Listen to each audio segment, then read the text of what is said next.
상염색체 우성 다낭신에 대해 알아봅시다. 신부전증 관련 사항. 안녕하십니까? 본 동영상은 상염색체 우성 다낭신 환자에서 발생할 수 있는 신부전증에 관련된 사항을 설명드리기 위해 제작되었습니다. 이어지는 내용을 참고하셔서 진료에 도움이 되시기 바랍니다. 신부전증으로 진행할 위험이 높은 경우, 시간이 지나면서 신장 내부의 물집이 커지고 많아지면 신장 기능이 점차적으로 감소하지만 그 중에서도 특히 다음에 해당하는 분들은 신부전증으로 진행할 가능성이 더욱 높기 때문에 이러한 위험을 사전에 알고 계시는 것이 중요합니다. PKD1 가계가 PKD2 가계보다 신기능 감소가 빠릅니다. 따라서 유전자 검사를 통해 환자분이 PKD1 가계로 진단을 받으셨다면 혈압 조절 등에 더욱 신경을 쓰셔야 합니다. 고혈압이 조절되지 않을수록 신기능이 빨리 저하됩니다.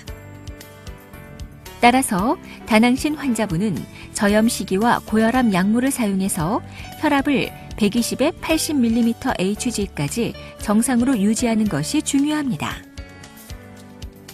신장의 크기가 빨리 커지는 경우에 신부전증으로 진행할 위험이 커집니다. 상염색체 우성 다낭신이 일찍 발병한 경우에 위험이 높아집니다. 단백뇨가 있거나 눈으로 보았을 때 혈뇨가 있는 경우에 신기능 감소가 빨리 진행됩니다. 임신을 4회 이상 한 분들은 신부전의 위험이 커집니다. 따라서 환자분께서 위의 경우에 해당되신다면 식이요법이나 약물 복용, 그리고 정기검진 등을 더욱 철저하게 받으시는 것이 좋습니다. 그리고 이러한 요인들로 인해 신장 기능이 빠르게 저하된다 하더라도 남아있는 신장 기능을 잘 보존하는 것 또한 매우 중요합니다. 신부전증에 의한 합병증이 생기지 않도록 관리하면서 의료진과 상의하며 지내다가 필요한 시기가 되면 치료를 준비하는 것이 바람직합니다. 주의사항. 상염색체 우성 다낭신 환자가 신부전증으로의 진행을 늦추기 위해 지켜야 할 주의사항은 다음과 같습니다. 혈압을 철저히 조절해야 합니다.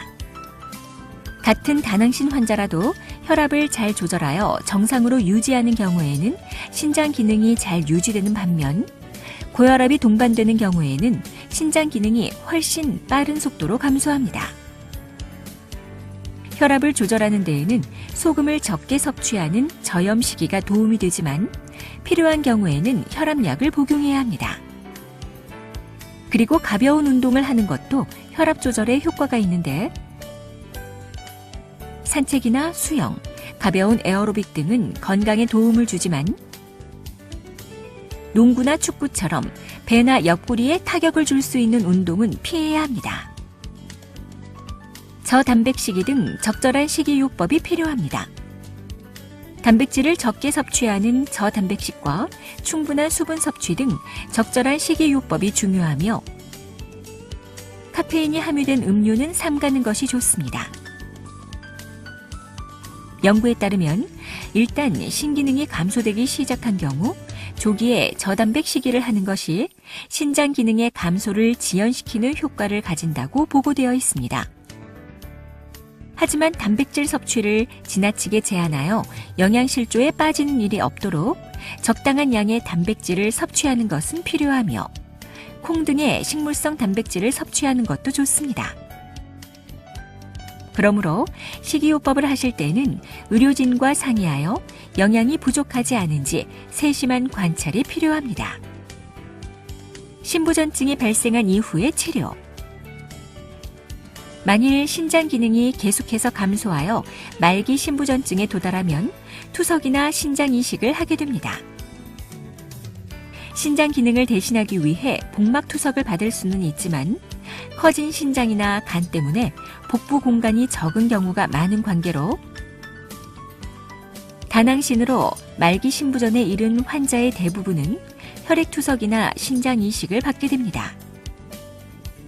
다낭신 환자가 신장 이식을 받는 경우 다른 원인에 의한 신부전증과 비교하여 이식 후 성공률에는 큰 차이가 없습니다. 이식할 신장을 가족 중에서 제공받는 경우라면 공여자에게 다낭신 유전자가 있는지 반드시 확인을 해야 합니다.